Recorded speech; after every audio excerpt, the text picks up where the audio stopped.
오늘 말씀도 짧습니다. 위에도 다예요. 같이 한번 합독해 보도록 하겠습니다. 시작. 도둑질하지 말라. 아멘. 기도하겠습니다.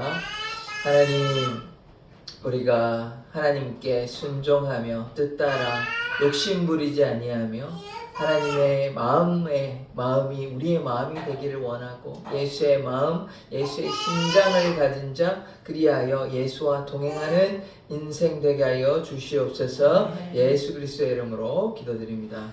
아멘. 아멘. 계속해서 지금 10계명 보고 있습니다. 벌써 지금 8계명이에요. 이제 7계명까지 보았습니다. 자, 이제 제가 목차부터 이제 먼저 말씀을 드릴게요. 오늘 두 가지 이제 좀 수요 예배는 되도록이면 간략하게 하려고 설교를 일부러 짧게 준비했습니다. 뭐 길게 하면 어쩔 수가 없고요. 이해해 주시고 준비는 짧게 했다는 걸 제가 미리 말씀을 드립니다. 그래서 첫 번째 두 가지만 얘기를 할 건데요. 하나님께서 우리를 공급하시니까 하나님께서 우리의 공급자 되시니까 그거를 믿고 이제 우리가 욕심 부릴 필요가 없다. 그래서 두 번째 뭐 해야 되냐? 욕심을 버려야 합니다. 이 욕심을 버린다는 말은 무엇이냐 하면 하나님께서 나의 입을 것, 먹을 것, 뭐 다 필요한 거 채워주신다. 그걸 믿는다는 거예요. 그러니까 우리가 뭐 해야 됩니까? 욕심을 버려야 하는 것입니다. 욕심을 가지고 살아가면 우리가 하나님의 뜻을 이룰 수가 없어요. 하나님을 따라가거나 뭐 이렇게 해야 되는데 하나님도 좋고 돈도 좋고 이건 없는 거예요. 하나님도 괜찮고 돈도 괜찮고 이러지는 않아야 되는 것입니다. 하나님을 택하든 돈을 택하든 둘 중에 하나이지 발을 돈에도 걸고 하나님에도 걸고 이러면 안 되는 거예요. 하나님을 사랑한다면 뭘 버려야 됩니까? 돈에 대한 욕심을 버려야 돼요. 세상에 대한 욕심을 버려야 하는 것입니다. 오늘 그런 말씀을 좀 보기를 원합니다. 자, 그 다음에 오늘 이제 10계명에 대해서 이제 우리가 좀 알아야 되는데 이제 제가 계속해서 말씀을 드렸지만 1계명부터 4계명까지 뭐라고요?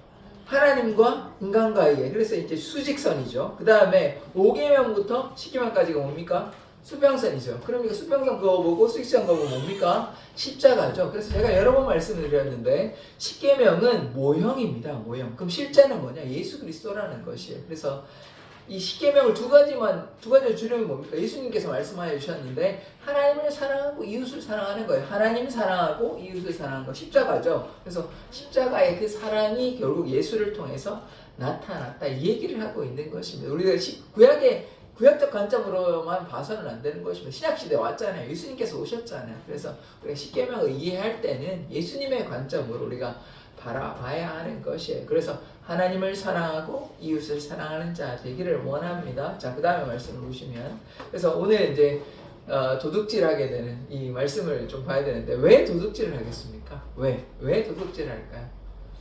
뭐 이유가 있겠죠. 이유가 있겠죠. 첫 번째는 돈이 없으니까요. 돈이 없으니까 뭐 먹고 살려니까 어쩔 수 없이 이제 생계형 도둑질이 있는 것이죠. 그런데 또 다른 도둑질이 뭐가 있냐면 탐심 때문에 그렇습니다. 욕심 때문에. 이제 고가의 물건을 훔치는 거는 뭐 생계형은 아니잖아요. 그러니까 어떤 마트에 가가지고 어쩔 수 없이 뭐 소소하게 좀 너무 배고파가지고 그렇게 훔치는 거는 생계형 범죄잖아요. 그거 뭐 훔쳐봐야 얼마 훔치겠습니까? 아무리 많이 훔쳐봐야 몇만 원밖에 더 되겠습니까? 뭐 한꺼번에 뭐 이렇게 가져올지는 않고 조금 가져올 테니까. 그런데 욕심 때문에 뭐 고가의 차를 훔친다든지 보석을 훔치는 사람들은 뭐 때문에 하는 겁니까? 생계형 범죄가 아니죠. 욕심 때문에 도둑질하게 되는 것이 이렇게 크게 보면 이런 두 가지의 이유가 있습니다. 그런데 자세하게 보면 또 이런 일이 있는 제가 이제 그렇게 우리의 결핍에 대한 욕망에 대한 성찰이다. 그래서 이 도둑질하는 거 결핍이 있죠. 결핍이 있지만 그게 중요한 게 아니고 욕망 때문에 한다는 것이에요. 그러니까 가난해서 그럴 수도 있습니다. 근데 무엇이 문제냐? 욕심 때문에 그럴 수 있죠. 뭐 가난하다 그러면 우리가 정상 참작을 할 수가 있는 것이 이제 이따가 예를 보게 될 텐데 그런 상황이 있습니다. 이따 한번 보겠습니다. 자, 그래서 벌써 나왔네요. 이제 가난으로 도둑질하는 경우가 있었습니다. 이게 어떤 경우였냐면 그 30대 아버지가 있어요. 신문기사에 나온 겁니다. 30대 아버지가 있는데 이제 아들이 있어요. 그런데 이제 먹을 게 없다 보니까 뭐 소소하게 이제 뭐 소주하고 이렇게 우유하고 뭐 몇 가지 이렇게 훔쳤어요. 마트 들어가가지고.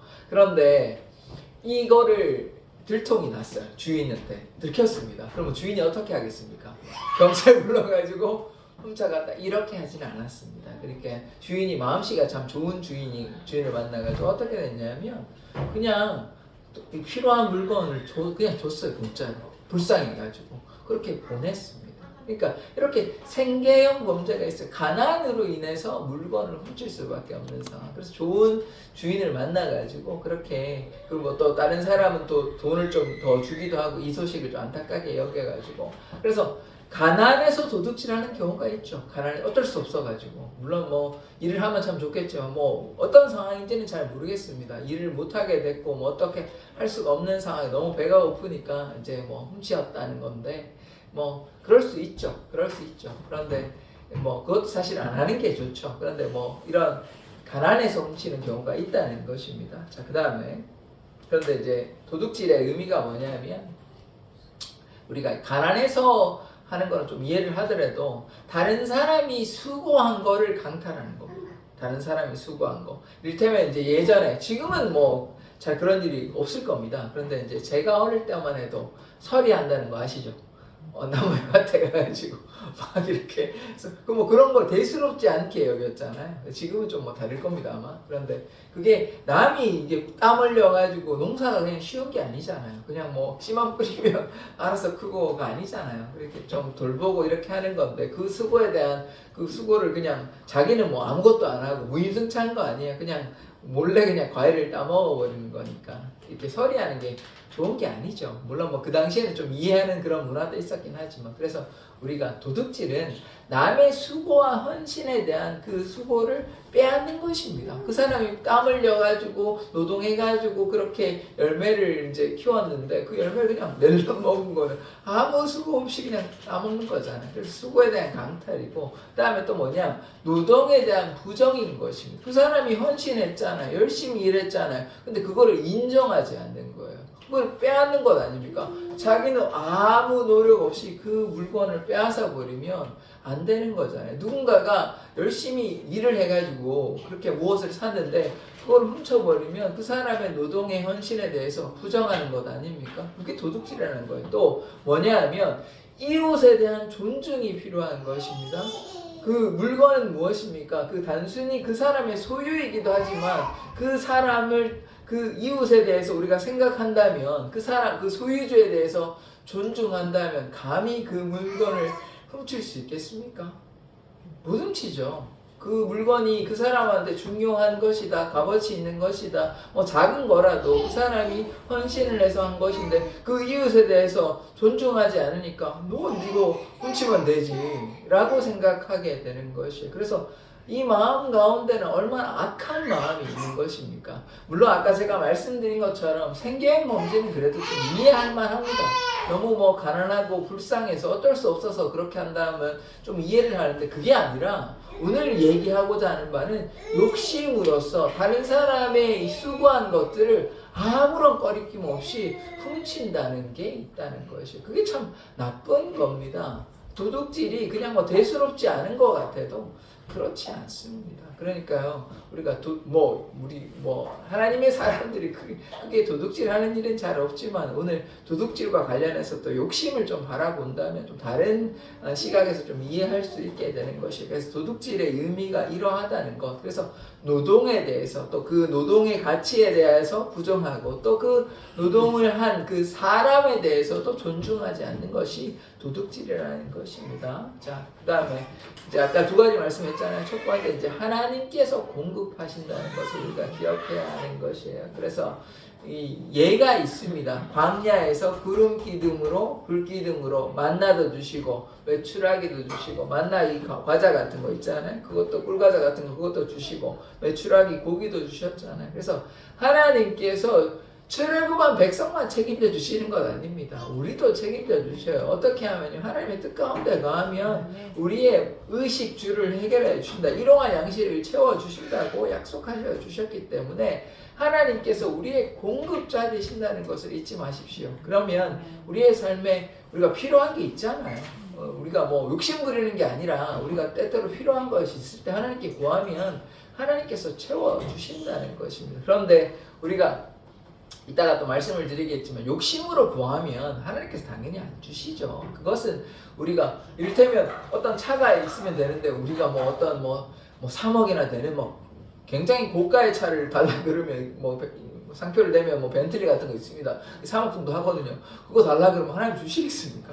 아니잖아요. 욕심 부리는 거예요. 누가 봐도 욕심 부리는 거 아닙니까? 뭐 소소하게 그렇게 소형차 타면 되는데 굳이 그 고가의 비싼 차도 하려고 그러면 욕심으로 구하는 건데 하나님이 당연히 안 주시죠. 그런 일은 없죠. 물론 뭐 자기가 벌어서 하는 거면 어쩔 수 없는 건데 그게 아니라 하나님께 구할 때는 정직하게 진실하게 필요한 만큼 구하고 그러면 하나님께서 필요한 만큼 채워주시는 것입니다. 그 만나와 메추라기도 하루분 그리고 안식일 해서 이제 이틀분 그렇게 주셨지 그냥 뭐 쌓아두고 막 이렇게 욕심부려서는 안 되는 것입니다. 그렇게 하면 어떻게 막 썩어지는 것이죠. 그래서 우리가 일용할 양식인 것이에요. 우리가 지나친 욕심을 부려서는 안 되는 것입니다. 자족할 줄 알고 하나님의 은혜에 감사할 줄 알아야 되는데 그렇지 못하면 우리가 어떻게 되냐 이따가 보겠지만 욕심에 휘둘리게 되는 것입니다. 그거는 선하지 못한 것이에요. 하나님의 뜻 가운데 가야 되는데 우리가 막 욕심 부리잖아요. 그러면 거기에 우리가 말려들어서 하나님의 뜻을 분별할 수가 없는 것입니다. 왜냐하면 우리 마음에 뭐가 생겼습니까? 욕심이 생겼습니다. 욕심이 뭐가 낳죠? 죄를 낳고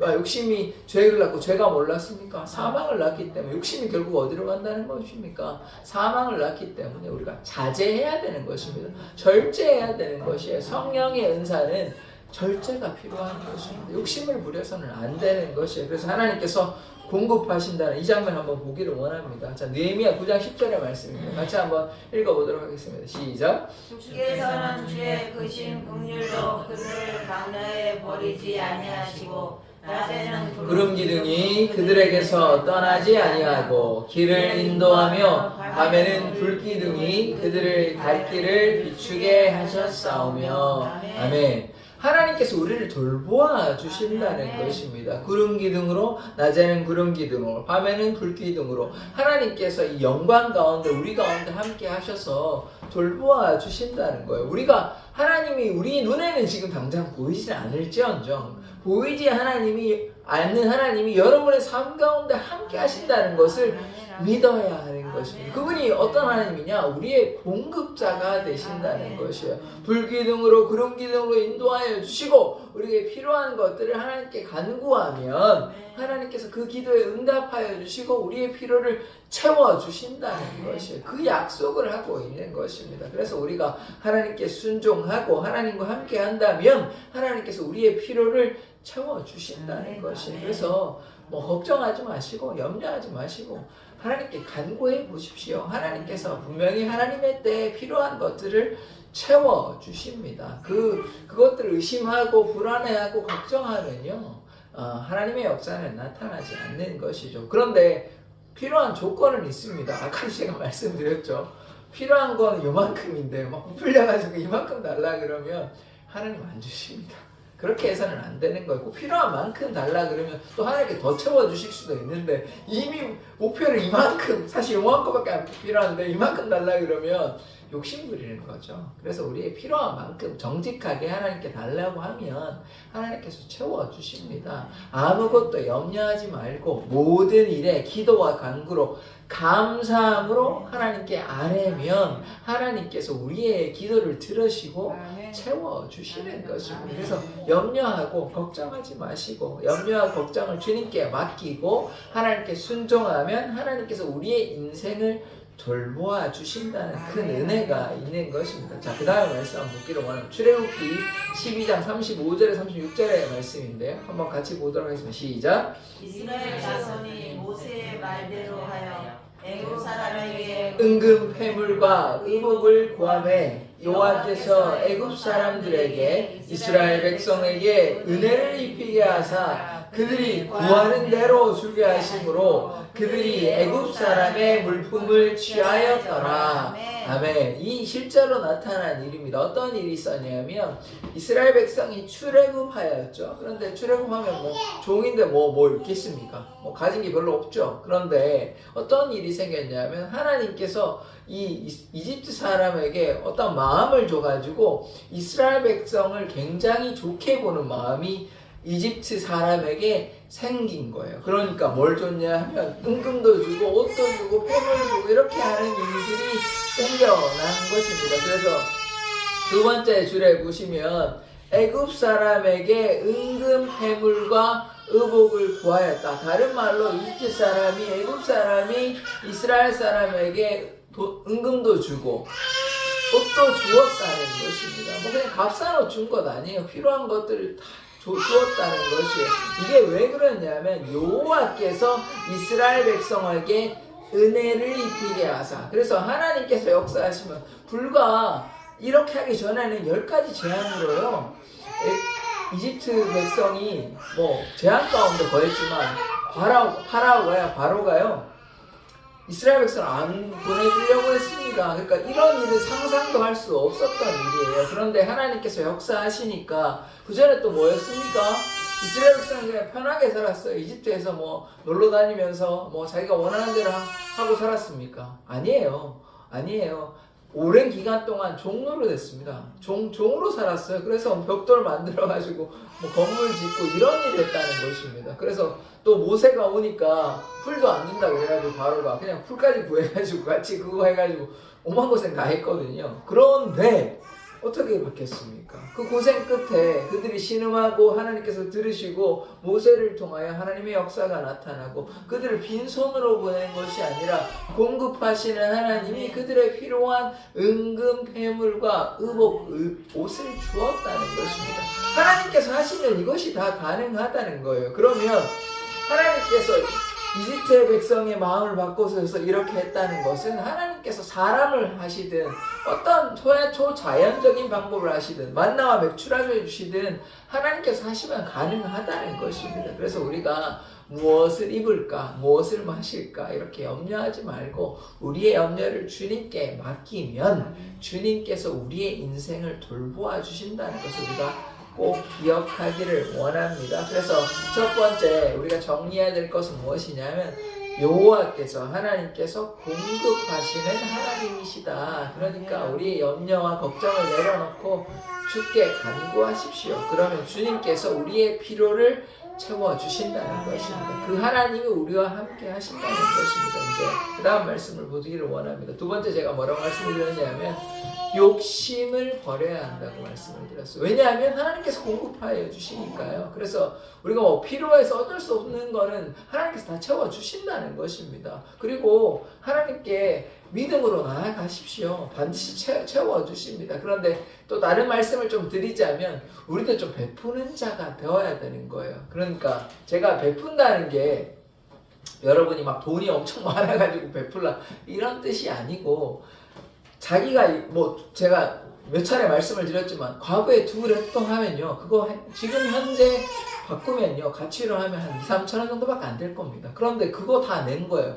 2, 3천 원이 과부에게는 전 재산인 거예요. 제가 말씀드리는 게 여러분이 막 수백만 원 헌금하셔라 이런 뜻이 아닌 것입니다. 하나님께 마음으로 이렇게 하면 작은 돈이라도 상관이 없어요. 하나님께 자기의 것을 하나님께 내놓으면 그 마음을 보신다는 것이요. 그래서 어떻게 합니까? 하나님께서 기뻐 받으시는 것이요.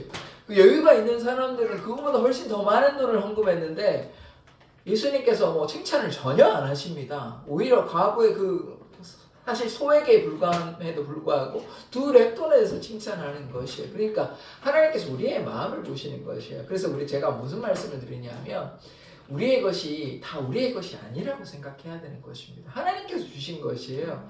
우리의 것을 다 내가 열심히 한 것이라고 생각하면 그게 뭐라는 것입니까? 그게 욕심이라는 것을 우리가 좀 깨달아야 되는 것이에요. 하나님의 것이라고 생각하면 하나님께 우리가 아낌없이 드릴 수 있죠. 근데 이게 내가 수고했는데 내가 열심히 했는데 생각하면 내 것이라고 생각하니까 아깝잖아요. 내 것이라고 생각해. 내가 이거 열심히 한 달 동안 일했는데 이거 왜 11조 이렇게 많이 내야 돼 하면 아깝잖아요. 내가 수고했는데. 근데 그 시선을 바꿔가지고 하나님께서 나에게 주셔서 내가 감사한다고 생각하면 이거 뭐 완전히 다른 것 아닙니까? 그리고 11조를 하든 헌금을 하든 하나님께 아낌없이 드리면 하나님께서 다 갚아주십니다. 안 갚아주시지 않으세요. 그러니까 우리가 헌금에 대해서 인색하지 않는 자 되어야 하는 것입니다. 그렇다고 제가 뭐 헌금을 강요하는 건 아닙니다. 오해하지는 마시고 말씀이 그러하다는 것이에요. 말씀이. 그래서 우리가 하나님의 것을 하나님께 드린다고 생각하고 우리가 물론 뭐 수고도 한 것이죠. 그러나 그 우리의 수고를 가지고 그러면 하나님의 돌보심은 없고 내가 다 수고했고 내가 했다고 생각하면 거기에는 감사도 없고 불평과 원망밖에 없는 것 아닙니까?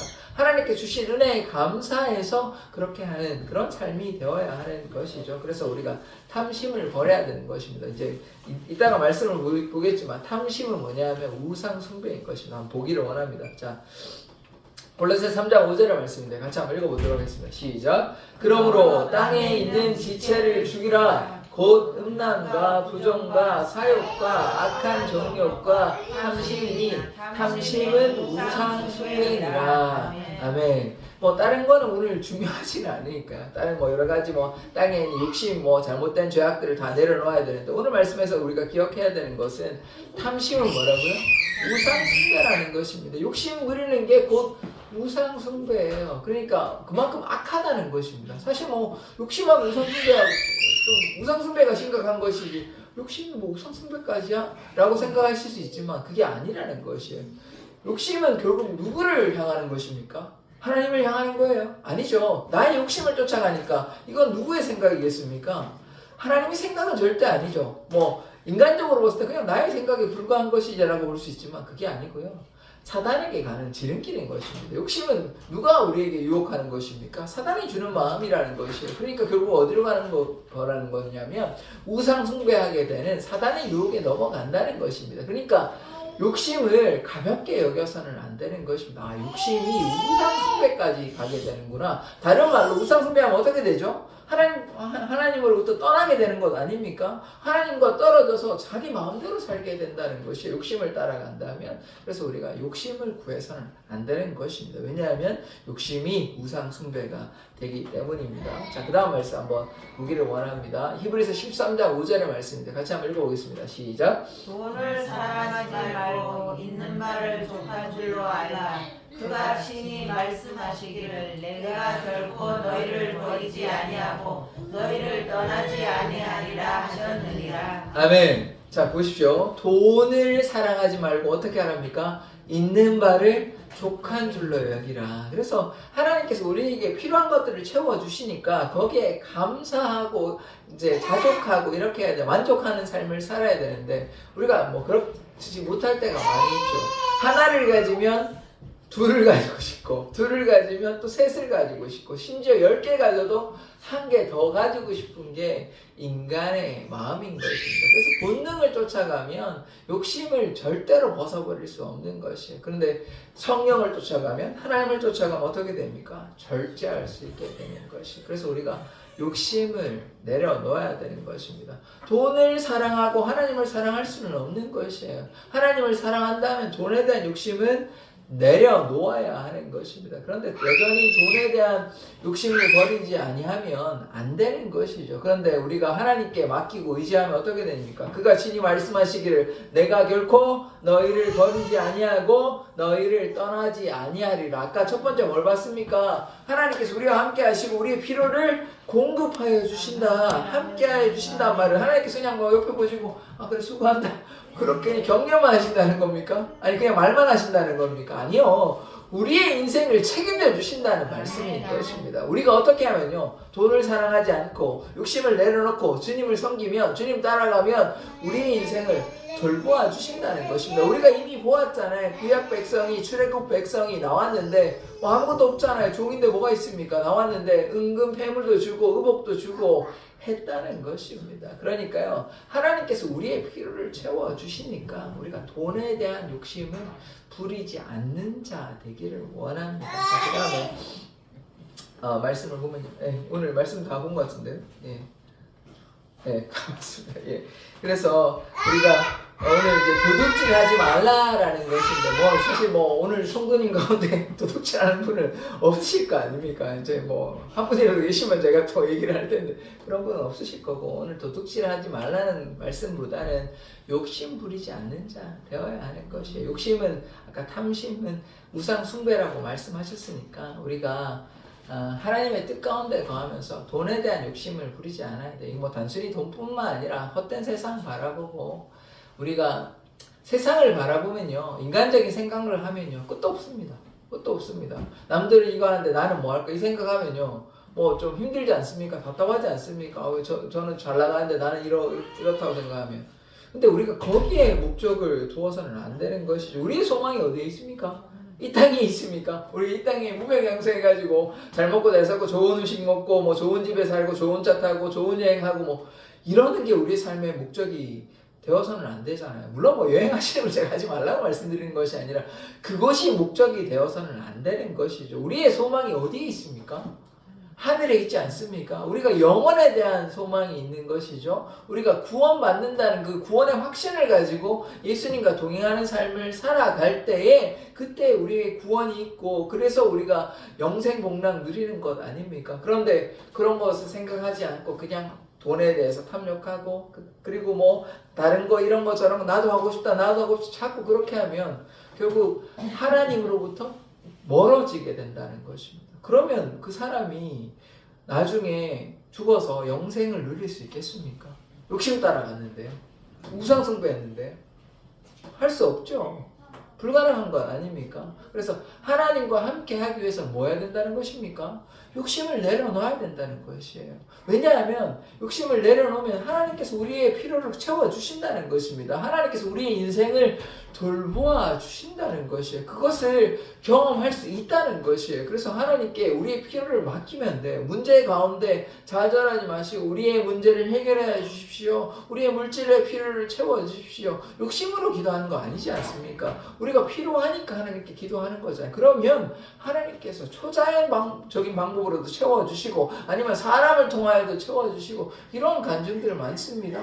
뭐 너무 어려워가지고 기도했는데 갑자기 누군가가 전혀 생각지도 못했는데 누군가가 딱 돈이 한 뭐 20만 원이 필요한데 20만 원을 준다든지 그런 일들이 나타납니다. 어떻게 하면요, 하나님께 구하면요, 기도하면요, 하나님께서 딱 그만큼 맞춰주시는 것이에요. 그러니까 우리가 그것에 대한 믿음과 신뢰가 있어야 되는 것입니다. 그러지 아니하고 자꾸 하나님께 기도하지 않고 내가 스스로 뭐 어떻게 해결해 보려고 하면 뭐 방법이 없죠. 뭐 어떻게 할 수는 있습니다. 뭐 일을 해서 어느 정도 채울 수는 있겠지만 그러나 그것보다 우리의 필요를 하나님께 맡겨드리고 우리의 인생을 주님께 맡겨드리는 게 더 바람직하고 그게 더 안정된 것 아닙니까? 우리가 하나님을 믿지 않는 것도 아니고 세상 사람도 아니고 하나님께서 우리의 공급자 되시고 우리의 아버지 되시고 우리의 치료자 되시고 우리의 구원자 되시고 우리의 창조자 되시는데 왜 하나님께 맡기지 않습니까? 염려를 맡기면 주님께서 돌보아 주신다고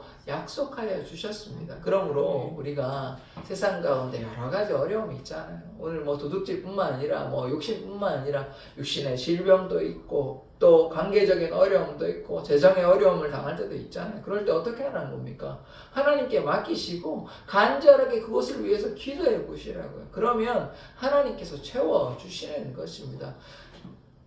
우리가 가지고 있는 모든 것들은 우리가 하나님의 것이라고 고백하는 것이 바람직한 신앙의 모습인 것입니다. 하나만 말씀을 드릴게요. 제가 새벽에 이제 몇 번 말씀드린 적 있는 것 같은데 아간 같은 경우는 어떻게 했습니까? 여리고성에 들어가지고 다 하나님의 것인데 욕심 부렸죠. 그래가지고 훔쳤죠. 그래서 어떻게 됐습니까? 그 결과가 참혹했거든요. 아간뿐만 아니라 아간의 가족들이 다 이제 죽게 됐거든요. 뭐 때문에요? 욕심 부려가지고. 몰라서 그런 것도 아닙니다. 분명히 하나님의 명령이 있었어요. 아무것도 탐하지 말라고, 가지지 말라고. 그런데 막 금도 취하고 막 이렇게 하니까, 옷도 취하고 하니까 어떻게 됩니까? 명령에 불순종해가지고 욕심 부려가지고 비참한 최후를 맞이하게 되는 것 아닙니까? 그러니까 아간뿐만이 그렇게 되는 거 아닙니다. 우리도 욕심 부리면요, 아간처럼 뭐 당장 죽지는 않겠지만 당장 뭐 벌을 내려가지고 우리가 뭐 당장 즉사하지는 않겠지만 결국 어떻게 된다는 것입니까? 욕심이 우상 숭배돼서 하나님과 동행하지 못하는 것입니다. 그러면 그 이후에 영생이 있겠습니까? 그렇지 아니하죠. 그래서 우리가 욕심 부리지 아니하고 주님의 뜻 가운데 거하기를 원합니다. 그러면 주님께서 반드시 우리의 인생을 책임져 주실 줄 믿습니다. 그래서 오늘 이제 도둑질에 대해서 이제 좀 보았는데요. 우리가 뭐 도둑질하는 사람은 아니니까 타인의 삶을 존중하는 자 되기를 원합니다. 그리고 우리 욕심은 반드시 제어해야 하는 것이에요. 우리의 힘으로 안 되시거든 기도하십시오. 나의 욕심을 좀 내려놓을 수 있도록 하나님 도와달라고. 그러면 하나님께서 우리의 필요를 채워주시고 또 우리가 절제하는 마음까지도 허락하여 주십니다. 그래서 우리가 뭐 해야 됩니까? 기도함으로 주님께 나아가면 주님께서 우리의 필요도 채워주시고 우리의 힘으로 잘 안 되는 것도 하나님께서 도와주시고 함께하여 주십니다. 그러니까 우리가 기도해야 되는 거예요. 그러니까 우리가 말씀 가운데 거해야 하는 것입니다. 말씀으로 무장하고 기도로 무장하면 영적 전쟁에 승리할 수 있습니다. 왜냐하면 사단은 우리를 넘어뜨리려고 계속 유혹하거든요. 이거 좋아, 보음직도 하고 먹음직도 하니까 이거 먹어봐, 막 이렇게 계속 유혹하거든요. 그런데 선악과 자꾸 우리 따먹으면 어떻게 됩니까? 욕심 가운데 거하게 되는 거예요. 그럼 점점 더 어떻게 돼요? 에덴 동산에 쫓겨나고 하나님으로부터 멀어지게 되는 겁니다. 그러면 하늘나라에 갈 수는 없는 것이죠. 다른 데 가는 거죠. 그건 우리가 원하는 것 아니잖아요. 그러니까 사단의 유혹에 넘어가지 않도록 날마다 말씀 가운데 기도 가운데 거하는 삶을 살아가기를 원합니다. 그것이 하나님께서 우리 가운데 역사하시고 그것이 우리가 하나님을 신뢰하는 것이요 하나님께서 우리의 공급자 되심을 꼭 기억하시기를 원합니다. 기도하겠습니다. 하나님, 우리가 도둑질하지 않는 자 되기를 원합니다. 도둑질하는 것은 타인을 존중하지 아니하고 타인의 수고에 대해서도 존중하지 않는 것입니다. 또한 욕심을 버려야 함을 고백합니다. 하나님께서 우리의 공급자 되심으로 하나님께서 우리의 필요를 채워주실 것을 믿습니다. 그리하여 하나님의 은혜 가운데 거하기를 원합니다. 탐심이 우상 숭배라고 하였사오니 우리가 욕심 따라 살아가는 인생이 아니라 돈을 사랑하는 것이 아니라 돈을 사랑하는 것은 일만하게 뿌리라고 말씀하여 주셨사오니 주님, 우리가 하나님만 바라보며 살아가는 자 되게 하여 주시고 하나님, 우리의 필요를 채워주시옵소서. 질병을 고쳐주시고 또 우리의 필요를 채워주시고 재정의 어려움도 해결하여 주시고 하나님의 은혜 가운데 또한 마음의 두려움과 불안함이 떠나갈 수 있도록 하나님의 평안이 나타날 수 있도록 하나님 고쳐주시옵소서. 감사드리며 예수 그리스도의 이름으로 기도드립니다.